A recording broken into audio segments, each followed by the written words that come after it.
ಮುದ್ದು, ನೀವು ನಿಜವಾಗ್ಲೂ ಗ್ರೇಟ್. ಇವತ್ತು ಒಂದೇ ರಾತ್ರಿಲಿ 7 ಎಮರ್ಜೆನ್ಸಿ ಕೇಸ್ನ ಹ್ಯಾಂಡಲ್ ಮಾಡಿದ್ದೀರಾ.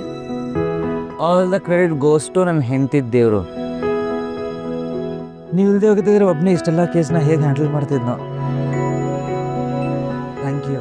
ಗಂಡ ಹೆಂಡತಿ ಮಧ್ಯೆ no thanks, no sorry. Actually ನನಗೆ ವಿವೇಕಣ್ಣ ಕಾಲ್ ಮಾಡದೆ ಹೋಗಿದ್ರೆ ಹೀಗೆಲ್ಲ ಆಗ್ತಿದೆ ಅಂತ ಗೊತ್ತೇ ಆಗ್ತಿರ್ಲಿಲ್ಲ. ಇಂಥ ಸಿಚುವೇಶನ್ ಇರುವಾಗ ನಂಗೊಂದು ಕಾಲ್ ಮಾಡ್ಬೋದಲ್ವಾ? ನೋಡಿ, ನಿಮ್ಗೆ ಡಿಸ್ಟರ್ಬ್ ಮಾಡೋದು ನಂಗೆ ಇಷ್ಟ ಇರಲಿಲ್ಲ. ಬಟ್ ಒಟ್ಟಿಗೆ ಅಷ್ಟೊಂದು ಕೇಸ್ ಬಂದಾಗ ಟೆನ್ಷನ್ ಆಗಿದೆ ಅಂತೂ ನಿಜ. ಸೀರಿಯಸ್ಲಿ, ನಿಮ್ಮಂತ ಹೆಂಡತಿ ಪಡೆಯೋದಕ್ಕೆ ಹೋದ ಜನ್ಮದ ಏನು ಪುಣ್ಯ ಮಾಡಿದ್ನೋ. ಹೋದ ಜನ್ಮ ಅಲ್ಲ, ಈ ಜನ್ಮದಲ್ಲೇ ನೀವು ಎಷ್ಟು ಪುಣ್ಯ ಮಾಡಿದ್ದೀರಾ ಅಂದ್ರೆ 7 ಜನ್ಮಕ್ಕೂ ಈ ಗ್ರೇಟೆಸ್ಟ್ ನಿಧಿನೇ ನಿಮ್ಮ ಹೆಂಡತಿಯಾಗಿ ಬರ್ತಾರೆ. ಆಲ್ರೆಡಿ ಪ್ರೇಮ ಲೋಕಕ್ಕೆ ಅಪ್ಲಿಕೇಶನ್ ಕಳಿಸಿ ಸೀಲ್ ಅಂಡ್ ಸಿಗ್ನೇಚರ್ ಜೊತೆ ಒಪ್ಪಿಗೆ ಪತ್ರನ ತಗೊಂಡ್ಬಂದಿದ್ರಿ. ಕೈಲಿ ಆಪ್ರೇಷನ್ನು, ನಾಲ್ಗೆಲೆ ಮಾತನ್ ಸರ್ಜರಿ ಮಾಡ್ತಿರಲ್ರಿ. ಮಾತನ್ ಮಳ್ಳಿ ನೀವು. ಆಕ್ಚುಲಿ ಏನ್ ಗೊತ್ತಾ, ನೀವಲ್ಲ ನಾನ್ ಲಕ್ಕಿ. ನಿಮ್ಮಂತ ಒಳ್ಳೆ ಮನ್ಸಿರೋ ವ್ಯಕ್ತಿಗೆ ಹೇಗೆ ಇದ್ರು ಒಳ್ಳೆ ಹುಡುಗಿ ಖಂಡಿತವಾಗ್ಲೂ ಸಿಗ್ತಿದ್ರು. ಆದ್ರೆ ನನ್ಗೆ ನಿಮ್ಮನ್ ಬಿಟ್ರೆ ಇನ್ನೊಂದು ಇಂಥದ್ದೇ ಅಪರೂಪದ ಪೀಸ್ ಸಿಗೋದು ಡೌಟ್ ಇತ್ತು. ಪೀಸಾ? ದೊಡ್ಡ ಜೀವ ಕೂತಿದ್ದೀನಿ, ಪೀಸಾ? ಅಯ್ಯೋ ಸಾರಿ, ಅದು ಗೊತ್ತಾಯ್ತು ಬಿಡಿ. ನೀವೇ ನನ್ನ one and only limited edition, ಕರೆಕ್ಟಾ?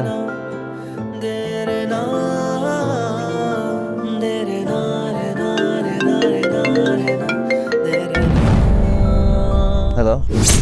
Well done doctor Karna and beautiful doctor Nidhi. 7 ಸರ್ಜರಿನ ತುಂಬಾ ಯಶಸ್ವಿಯಾಗಿ ಮುಗಿಸಿರೋ ಹಾಗಿದೆ. ಗ್ರೇಟ್. ನಿಮ್ಮಂತ ಶ್ರಮಜೀವಿಗಳನ್ನ ನೋಡದೆ ಒಂಥರ ಸುಖ. ನಂಗೊಂದು ವಿಷಯ ಹೇಳಿ, ನಿಮಗೆ ರಾತ್ರಿ ಎಲ್ಲ ನಿದ್ದೆ ಬರಲ್ವೋ ಅಥವಾ ಬೇರೆಯವ್ರಿಗೆ ನಿದ್ದೆ ಕೊಡಬಾರ್ದು ಅಂತ ಈ ರೀತಿ ಎಚ್ಚರ ಇರ್ತಿರೋ?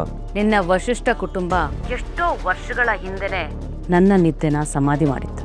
ನಾನೀಗ ಕಣ್ಣು ಮುಚ್ಚಿದ್ರು ದ್ವೇಷ ಬಿಟ್ಟು ಬೇರೇನು ಕಾಣೋದಿಲ್ಲ. ಇದೆಲ್ಲ ಯಾಕೆ ಮಾಡ್ತಿದ್ದೀರಾ? ನಿಮ್ಮ ದ್ವೇಷದಿಂದ ಪೇಷಂಟ್ಗೆ ತೊಂದರೆ ಆಗ್ತಿದೆ ಅಂತ ನಿಮಗೆ ಗೊತ್ತಾಗ್ತಿದ್ಯಾ? ಅನಗತ್ಯವಾಗಿ ಜಾಸ್ತಿ ಪ್ರಶ್ನೆಗಳನ್ನ ಕೇಳೋದು ನನಗಿಷ್ಟ ಆಗೋದಿಲ್ಲ.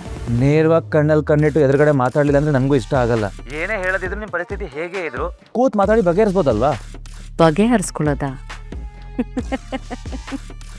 ಚೆನ್ನಾಗಿ ಹೇಳ್ದೆ ಕರ್ಣ. ಮುಗ್ದೋಗಿರೋ ಅಧ್ಯಾಯನ ಮತ್ತೆ ಮೊದಲಿನಿಂದ ಬರೆಯೋದಿಕ್ಕೆ ಇದು ಪುಸ್ತಕ ಅಲ್ಲ, ಜೀವನ. ಅಂದ್ರೆ ಸಾಕು. ಬೆಂಕಿ ಬಿದ್ದು ಬೂದಿಯಾಗಿರೋ ಕಾಡ್ಗೆ ಮಳೆ ಸುರಿದ್ರು ಮತ್ತೆ ಹಸಿರಾಗಕ್ಕೆ ಸಾಧ್ಯ ಇಲ್ಲ. ಖಂಡಿತ ನಿನ್ನನ್ನು ಭೇಟಿ ಆಗ್ತೀನಿ. ಆದ್ರೆ ಅದಕ್ಕೂ ಮೊದಲು ನಿನ್ಗೊಂದು ಸವಾಲ್ ಕೊಡ್ತೀನಿ ಕರ್ಣ. ಅದನ್ನ ಮಾಡಿ ಮುಗಿಸು, ಆಗ ನಾನೇ ನಿನ್ನ ಎದುರು ಬಂದು ನಿಲ್ತೀನಿ. ಹಲೋ, ಏನು ಸವಾಲು?